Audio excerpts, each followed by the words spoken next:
Gulf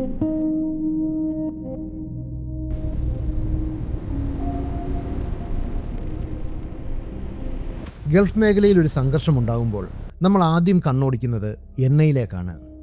കപ്പൽ ഗതാഗതത്തിലും കടലിടുക്കുകളിലെ സൈനിക നീക്കങ്ങളിലും ആഗോളതലത്തിലുണ്ടാക്കുന്ന മാറ്റങ്ങൾ ആ അസ്വസ്ഥതയുടെ ആദ്യ സൂചനകളായി നമ്മൾ കാണാറുണ്ട്. എന്നാൽ ഈ പ്രദേശത്തിൻ്റെ യഥാർത്ഥ ദുർബലത കിടക്കുന്നത് മറ്റൊരിടത്താണ്. അത് ലോകം ഇതുവരെ കാര്യമായി ചർച്ച ചെയ്യാത്ത ഒന്നാണ്. ഇവിടുത്തെ കോടിക്കണക്കിന് ജനങ്ങൾ കുടിക്കുന്ന വെള്ളം പ്രകൃതിദത്തമായി ലഭിക്കുന്നതല്ല. പ്രകൃതി ഇവിടെ മനുഷ്യന് ജീവൻ നിലനിർത്താൻ ആവശ്യമായ ശുദ്ധജലം നൽകിയിട്ടില്ല. അതുകൊണ്ട് തന്നെ അത് കൃത്രിമമായി നിർമ്മിച്ചെടുക്കേണ്ട ഒന്നാണ്. തീരപ്രദേശങ്ങളിൽ രാപ്പകലില്ലാതെ പ്രവർത്തിക്കുന്ന കൂറ്റൻ ഡീസാലിനേഷൻ പ്ലാന്റുകൾ കടൽ വെള്ളത്തെ ശുദ്ധജലമാക്കി മാറ്റുന്നു. ദുബായ്, അബുദാബി, ദോഹ, റിയാദ് തുടങ്ങിയ വൻ നഗരങ്ങൾ ഇന്ന് കാണുന്ന പ്രൗഢിയിൽ നിലനിൽക്കുന്നത് തന്നെ ഈ പ്ലാന്റുകളുടെ കരുത്തിലാണ്. പക്ഷേ സങ്കല്പിക്കാൻ പോലും കഴിയാത്ത ഒരു ദുരന്തം ഈ പ്ലാന്റുകൾക്ക് സംഭവിച്ചാൽ ഈ നഗരങ്ങൾക്ക് എന്ത് സംഭവിക്കും? ബഹ്റൈനിലെ അൽദോർ പ്ലാന്റ് ദിവസേന 10 ലക്ഷത്തിലധികം ആളുകൾക്കാണ് കുടിവെള്ളം എത്തിക്കുന്നത്. സൗദിയിലെ റാസൽ കെയർ പ്ലാന്റ് ആകട്ടെ ഇതിലും വലിയ തോതിലാണ് ഉൽപ്പാദനം നടത്തുന്നത്. GCC രാജ്യത്തിലുടനീളം ഇത്തരം 100 കണക്കിന് പ്ലാന്റുകളുണ്ട്. എന്നാൽ ചെറിയൊരു തടസ്സം പോലും താങ്ങാൻ കഴിയാത്തവയാണ് ഈ വമ്പൻ സംവിധാനങ്ങൾ. 2009 അമേരിക്ക പുറത്തുവിട്ട ഒരു അതീവ രഹസ്യ നയതന്ത്ര രേഖ കാര്യങ്ങൾ കൂടുതൽ വ്യക്തമാക്കുന്നുണ്ട്. ആ വിലയിരുത്തൽ പ്രകാരം സൗദിയുടെ തലസ്ഥാനമായ റിയാദിലെ കുടിവെള്ളത്തിൻ്റെ 90% നൽകുന്നത് ജുബൈൽ എന്ന ഒറ്റ പ്ലാന്റാണ്. ഈ പ്ലാന്റോ ഇതിൽ നിന്നുള്ള പൈപ്പ് ലൈനുകളോ അതുമല്ലെങ്കിൽ ഇതിലേക്ക് ആവശ്യമായ വൈദ്യുതി ബന്ധമോ ഏതെങ്കിലും തരത്തിൽ തകരാറിലായാൽ സൗദി ഭരണകൂടത്തിന് തലസ്ഥാന നഗരിയിൽ നിന്നും ജനങ്ങളെ ഒഴിപ്പിക്കാൻ വെറും ദിവസങ്ങൾ മാത്രമേ ലഭിക്കൂ. ചിന്തിച്ചു നോക്കുക, ലക്ഷക്കണക്കിന് ജനങ്ങൾ താമസിക്കുന്ന ഒരു ആധുനിക നഗരം കുടിവെള്ളം മുട്ടിയാൽ വെറും 48 അല്ലെങ്കിൽ 72 മണിക്കൂറുകൾ കൊണ്ട് ഒരു പ്രേത നഗരമായി മാറും. 17 വർഷം മുമ്പുള്ള വിലയിരുത്തലാണിത്. അതിനുശേഷം ജനസംഖ്യയും ഈ പ്ലാന്റുകളോടുള്ള ആശ്രയത്വവും ഇരട്ടിയായി വർദ്ധിക്കുകയല്ലാതെ കുറഞ്ഞിട്ടില്ല. എന്നിട്ടും എന്തെങ്കിലും അടിയന്തര സാഹചര്യമുണ്ടായാൽ ഉപയോഗിക്കാൻ ഒരു ബദൽ പ്ലാൻ ഇന്നും ഈ രാജ്യങ്ങളുടെ പക്കലില്ല. ശുദ്ധജലം വൻതോതിൽ സംഭരിച്ചു വെച്ചിട്ടില്ല. മാത്രമല്ല മറ്റൊരിടത്തു നിന്ന് പെട്ടെന്ന് എത്തിക്കുക അസാധ്യവുമാണ്. മുൻകാലങ്ങളിൽ യുദ്ധമുണ്ടായാലും ഈ ജീവനാഡികളെ ആരും തൊടാറില്ലായിരുന്നു. അത് യുദ്ധ നിയമങ്ങളുടെ ഭാഗമായുള്ള ഒരു അലിഖിത ധാരണയായിരുന്നു. എന്നാൽ ഇപ്പോൾ കാര്യങ്ങൾ ഭയപ്പെടുത്തുന്ന രീതിയിൽ മാറുകയാണ്. അടുത്തിടെ 2 പ്ലാന്റുകൾ ആക്രമിക്കപ്പെട്ടു. നാശനഷ്ടങ്ങൾ ചെറുതാണെങ്കിലും വാട്ടർ ട്രീറ്റ്മെൻറ്റ് പ്ലാന്റുകൾ ലക്ഷ്യമിടാം എന്നൊരു അപകടകരമായ കീഴ്വഴക്കം അവിടെ സൃഷ്ടിക്കപ്പെട്ടിരിക്കുന്നു. യുദ്ധം നീണ്ടുപോകുമ്പോൾ ജലസ്രോതസ്സുകൾ അതിൻ്റെ ഭാഗമാകാനുള്ള സാധ്യത വളരെ കൂടുതലാണ്. അങ്ങനെ സംഭവിച്ചാൽ കാര്യങ്ങൾ കൈവിട്ടു പോകും. കാരണം എണ്ണ പ്രതിസന്ധി രാജ്യങ്ങളുടെ സാമ്പത്തിക വ്യവസ്ഥയെയാണ് തകർക്കുന്നതെങ്കിൽ ജലപ്രതിസന്ധി തകർക്കുന്നത് ഒരു ജനതയുടെ ജീവനെയാണ്. ഇതിനിടയിലാണ് യമനിലെ ഹൂത്തികൾ ഇസ്രയേലിന് നേരെ മിസൈൽ ആക്രമണം നടത്തി യുദ്ധത്തിൽ പങ്കാളികളാവുന്നത്. ലോകത്തിലെ ഏറ്റവും വരണ്ട പ്രദേശങ്ങളിലൊന്നാണ് ഗൾഫ് മേഖല. ഇവിടെ വറ്റാത്ത നദികളില്ല, മഴയും വളരെ കുറവാണ്. ചരിത്രപരമായി നോക്കിയാൽ ഇവിടുത്തെ ചെറിയ ഗോത്രങ്ങളും ജനവിഭാഗങ്ങളും ഭൂഗർഭജലത്തെയും ചെറിയ അരുവികളെയും ആശ്രയിച്ചാണ് ജീവിച്ചിരുന്നത്. എന്നാൽ നഗരങ്ങൾ വികസിക്കുകയും ജനസംഖ്യ കുതിച്ചുയരുകയും ചെയ്തതോടെ ഈ പ്രകൃതിദത്ത സ്രോതസ്സുകൾ പൂർണ്ണമായും വറ്റിവരണ്ടു. ഐക്യരാഷ്ട്രസഭയുടെ കണക്കനുസരിച്ച് പ്രതിവർഷം ഒരാൾക്ക് 500 ക്യൂബിക് മീറ്ററിൽ താഴെ വെള്ളം മാത്രം ലഭിക്കുന്ന അവസ്ഥയാണ് കടുത്ത ജലക്ഷാമം. എന്നാൽ ഗൾഫ് രാജ്യങ്ങളിൽ ഇത് വെറും 120 ക്യൂബിക് മീറ്റർ മാത്രമാണ്. ഈ അവസ്ഥയെ ജലക്ഷാമം എന്ന് വിളിച്ചാൽ അത് വളരെ ചെറിയൊരു വാക്കായി പോകും. ഇത് ജീവൻ മരണ പോരാട്ടമാണ്. ജീവിക്കാൻ തുള്ളി വെള്ളമില്ലാത്ത ഈ മണ്ണിൽ 6 കോടിയിലധികം ജനങ്ങൾ എങ്ങനെയാണ് ഇപ്പോഴും നിലനിൽക്കുന്നത്? ഈ രാജ്യങ്ങൾ തങ്ങളുടെ നിലനിൽപ്പിനായി കടൽ വെള്ളം ശുദ്ധീകരിക്കുന്നതിനെയാണ് ആശ്രയിക്കുന്നത്. സൗദി അറേബ്യയിൽ ഇത് മൊത്തം ജലവിതരണത്തിൻ്റെ 18%, UAE ഇത് 41%, ഖത്തറിൽ 61%. എന്നാൽ ഈ കണക്കുകളിൽ വ്യവസായങ്ങളും കൃഷിയും ഉൾപ്പെടുന്നുണ്ട്. കുടിവെള്ളത്തിൻ്റെ കാര്യം മാത്രമെടുത്താൽ ഗൾഫ് മേഖലയിലാകെ 80% നൽകുന്നത് ഈ ഡീസാലിനേഷൻ പ്ലാന്റുകളാണ്. ലളിതമായി പറഞ്ഞാൽ കടൽ വെള്ളത്തിൽ നിന്നും ഉപ്പ് വേർതിരിക്കുന്ന പ്രക്രിയയാണിത്. ഇതിൽ ഏറ്റവും കൂടുതൽ ഉപയോഗിക്കുന്ന രീതിയാണ് റിവേഴ്സ് ഓസ്മോസിസ്. കടൽ വെള്ളത്തെ ഉയർന്ന മർദ്ദത്തിൽ അതിസൂക്ഷ്മമായ സുഷിരങ്ങളുള്ള പാളികളിലൂടെ കടത്തിവിടുന്നു.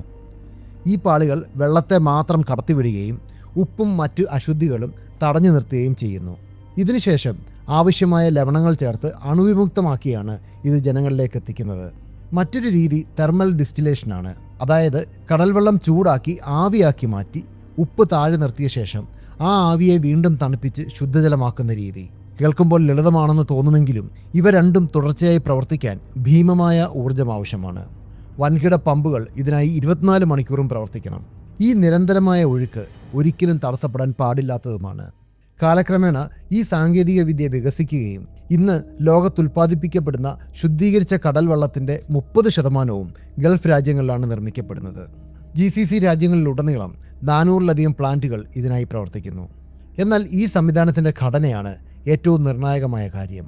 ഇതിന് വലിയ തോതിൽ ഊർജം ആവശ്യമുള്ളതിനാൽ ഈ പ്ലാന്റുകൾ പവർ ഗ്രിഡുകളുമായി നേരിട്ട് ബന്ധപ്പെട്ടിരിക്കുന്നു. പലയിടങ്ങളിലും വൈദ്യുതിയും വെള്ളവും ഒരേ പ്ലാന്റിൽ തന്നെയാണ് ഉൽപ്പാദിപ്പിക്കപ്പെടുന്നത്. ഇതിനർത്ഥം പവർ സപ്ലൈ തടസ്സപ്പെട്ടാൽ വെള്ളത്തിൻ്റെ പമ്പിങ്ങും നിലയ്ക്കും എന്നാണ്. ഈ പരസ്പര ബന്ധിതമായ അവസ്ഥയാണ് ഇതിൻ്റെ ഏറ്റവും വലിയ പോരായ്മ. ഈ പ്ലാന്റുകൾ തുടർച്ചയായ പ്രവർത്തനങ്ങൾക്കായി നിർമ്മിച്ചിട്ടുള്ളവയാണ്. ഇവ ഇടയ്ക്കിടെ ഓഫ് ചെയ്യാനും ഓൺ ചെയ്യാനും സാധിക്കില്ല. ഗൾഫ് രാജ്യങ്ങൾക്ക് ജലസംഭരണികൾ ഉണ്ടെങ്കിലും അവ ചുരുങ്ങിയ ദിവസങ്ങളിലേക്ക് മാത്രമേ തികയുകയുള്ളൂ. ഉദാഹരണത്തിന് സൗദിക്ക് റിയാദിനടുത്ത് 11 ദശലക്ഷം ക്യൂബിക് മീറ്റർ സംഭരണ ശേഷിയുണ്ട്. അത്യാധുനികമായ ഒരു സംവിധാനത്തിന് ഇത് വലിയൊരു തുകയാണ്. എന്നാൽ അടിയന്തര ഘട്ടങ്ങളിൽ ഇത് വെറും കുറച്ച് ദിവസങ്ങളിലേക്ക് മാത്രമേ തികയൂ. ഒന്നിലധികം പ്ലാന്റുകൾ ഒരേ സമയം തകരാറിലായാൽ കാര്യങ്ങൾ പൂർണ്ണമായും നിയന്ത്രണാതീതമാകും. ടാങ്കറുകൾ വഴിയുള്ള ജലവിതരണമൊക്കെ താൽക്കാലികമായ ഓട്ടയടയ്ക്കലുകൾ മാത്രമാണ്. നഗരങ്ങളിലെ കോടിക്കണക്കിന് ജനങ്ങൾക്ക് അതൊന്നിനും തികയില്ല. ചുരുക്കത്തിൽ ഈ പ്ലാന്റുകൾ തകർന്നാൽ ഒരു പ്ലാൻ ബി ഇല്ല എന്നതാണ് പച്ചയായ യാഥാർത്ഥ്യം. നല്ല രീതിയിൽ പോയിരുന്ന ഈ സംവിധാനമാണ് ഇറാനുമായുള്ള സംഘർഷത്തിൽ ഇപ്പോൾ പുതിയ ഇരയായി മാറുന്നത്. ഇറാൻ്റെ കയ്യിലുള്ള ഡ്രോണുകളും ക്രൂയിസ് മിസൈലുകളും ഈ പ്ലാന്റുകൾക്ക് മുകളിൽ എപ്പോഴും ഒരു ഭീഷണിയായി നിലനിൽക്കുന്നുണ്ട്. യുദ്ധത്തിൻ്റെ ആദ്യഘട്ടങ്ങളിൽ എല്ലാവരും പ്രതീക്ഷിച്ചതുപോലെ സൈനിക താവളങ്ങളും എയർ ഡിഫൻസ് സിസ്റ്റങ്ങളും മാത്രമാണ് ആക്രമിക്കപ്പെട്ടത്. എന്നാൽ മാർച്ച് മാസത്തിൽ കാര്യങ്ങളാകെ മാറിമറിഞ്ഞു.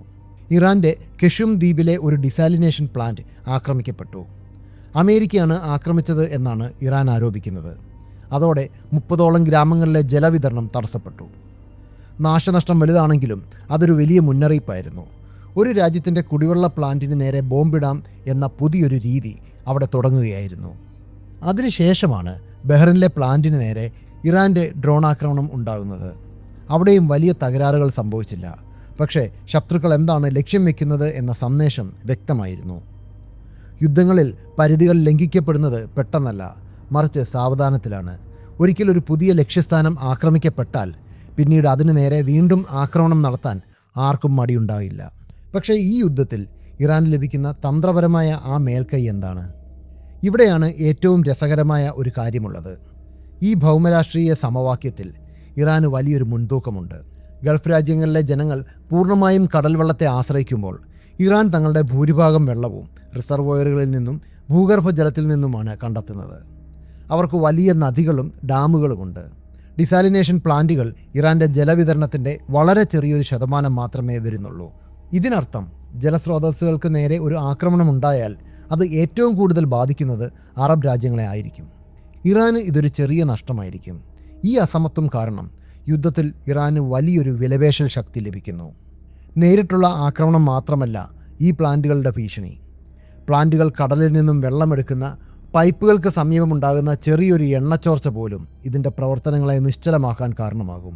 അങ്ങനെയുണ്ടായാൽ ഫിൽറ്ററുകൾ കേടാകുകയും ഉൽപ്പാദനം പൂർണ്ണമായും നിർത്തിവെക്കേണ്ടിയും വരും. ഇത് വെറുമൊരു സങ്കല്പമല്ല. 1991 ഗൾഫ് യുദ്ധത്തിൽ ഇറാഖി സൈന്യം ദശലക്ഷക്കണക്കിന് ബാരൽ എണ്ണയാണ് കടലിലേക്ക് ഒഴുക്കിവിട്ടത്. ഇതൊരു വലിയ ഓയിൽ സ്ലിക്കായി മാറുകയും സൗദി അറേബ്യയിലെ കുടിവെള്ള പ്ലാന്റുകളിലേക്ക് പടരാതിരിക്കാൻ മാസങ്ങളോളം കഠിനമായി പരിശ്രമിക്കേണ്ടി വരികയും ചെയ്തു. അന്ന് തലനാരിഴയ്ക്കാണ് ഒരു വലിയ ദുരന്തം ഒഴിവായത്.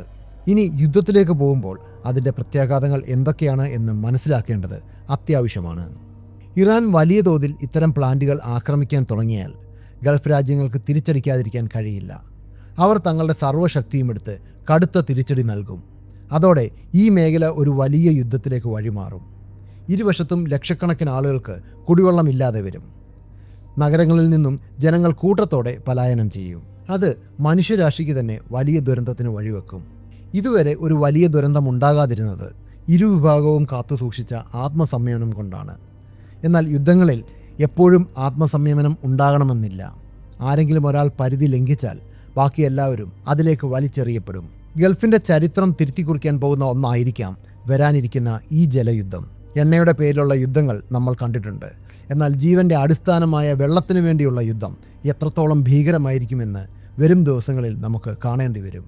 ഇനി നമുക്ക് കുറച്ചുകൂടി പിന്നിലേക്ക് പോകാം. 1950-കൾക്ക് മുൻപുള്ള ഗൾഫ് മേഖല ഇന്നത്തെ പോലെ ആഡംബര നഗരങ്ങളുടെ നാടായിരുന്നില്ല. അന്ന് ജനസംഖ്യ വളരെ കുറവായിരുന്നു. പ്രകൃതിയിലുള്ള ചെറിയ ജലസ്രോതസ്സുകൾ കൊണ്ട് അവർക്ക് ജീവൻ നിലനിർത്താൻ കഴിഞ്ഞിരുന്നു. ഇത്തരമൊരു അടിയന്തര സാഹചര്യമുണ്ടായാൽ ഗൾഫ് രാജ്യങ്ങൾക്ക് ചെയ്യാൻ കഴിയുന്ന ചില കാര്യങ്ങളുണ്ട്. ഒന്ന്, തങ്ങളുടെ ജലസംഭരണ ശേഷി വർദ്ധിപ്പിക്കുക. അതായത് മാസങ്ങളോളം ഉപയോഗിക്കാനുള്ള വെള്ളം ഭൂമിക്കടിയിലോ വലിയ ടാങ്കുകളിലോ സംഭരിച്ചു വെക്കുക. ഇതിനായുള്ള പദ്ധതികൾ ചില രാജ്യങ്ങൾ തുടങ്ങിയിട്ടുണ്ടെങ്കിലും അവ പൂർണ്ണമാകാൻ വർഷങ്ങളെടുക്കും. രണ്ടാമതായി, വൻതോതിൽ പണം ചെലവഴിച്ച് ഭൂഗർഭ ജലശേഖരം കൃത്രിമമായി പുനരുജ്ജീവിപ്പിക്കുക. അതായത് മഴവെള്ളമോ ശുദ്ധീകരിച്ച വെള്ളമോ ഭൂമിക്കടിയിലേക്ക് ഇറക്കിവിട്ട് ഭൂഗർഭജലത്തിൻ്റെ അളവ് കൂട്ടുക. ഇതും വളരെ സമയമെടുക്കുന്ന ഒരു പ്രക്രിയയാണ്. മൂന്നാമതായി, ആണവോർജ്ജം ഉപയോഗിച്ച് പ്രവർത്തിക്കുന്ന പ്ലാന്റുകൾ സ്ഥാപിക്കുക. വൈദ്യുതി തടസ്സപ്പെട്ടാലും പ്ലാന്റുകൾ പ്രവർത്തിക്കാൻ ഇത് സഹായിക്കും. UAE ഇതിനായുള്ള പരീക്ഷണങ്ങൾ നടത്തുന്നുണ്ട്. പക്ഷേ ഈ പരിഹാരങ്ങളെല്ലാം വരും കാലങ്ങളിൽ മാത്രം പ്രാവർത്തികമാകുന്നവയാണ്. നിലവിലെ ഈ യുദ്ധ സാഹചര്യത്തിൽ ഇവയൊന്നും പെട്ടെന്ന് ഫലം തരില്ല. ഇപ്പോൾ അവർ പൂർണ്ണമായും ആശ്രയിക്കുന്നത് തങ്ങളുടെ എയർ ഡിഫൻസ് സിസ്റ്റങ്ങളെയും അമേരിക്ക പോലുള്ള വൻ ശക്തികളുടെ പിന്തുണയെയുമാണ്. ഈ വീഡിയോയിലൂടെ നമ്മൾ പറയാൻ ആഗ്രഹിക്കുന്നത് ഇത്ര മാത്രമാണ്. ആധുനിക യുദ്ധങ്ങൾ എന്ന് പറയുന്നത് വെറും ആയുധങ്ങളുടെയോ പണത്തിൻ്റെയോ കളി മാത്രമല്ല. അത് മനുഷ്യൻ്റെ അടിസ്ഥാന ആവശ്യങ്ങളെ എത്രത്തോളം ബാധിക്കുന്നു എന്നതിനെ ആശ്രയിച്ചാണ് ഇരിക്കുന്നത്. വെള്ളമെന്ന ജീവൻ്റെ അമൃത് ഒരു യുദ്ധായുധമായി മാറുമ്പോൾ അവിടെ ആരും വിജയികളാകില്ല, എല്ലാവരും പരാജിതരായിരിക്കും.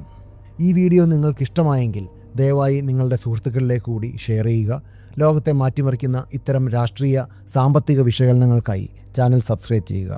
നിങ്ങളുടെ ഓരോ സപ്പോർട്ടും ഞങ്ങൾക്ക് വിലപ്പെട്ടതാണ്. വീണ്ടും കാണാം. നന്ദി.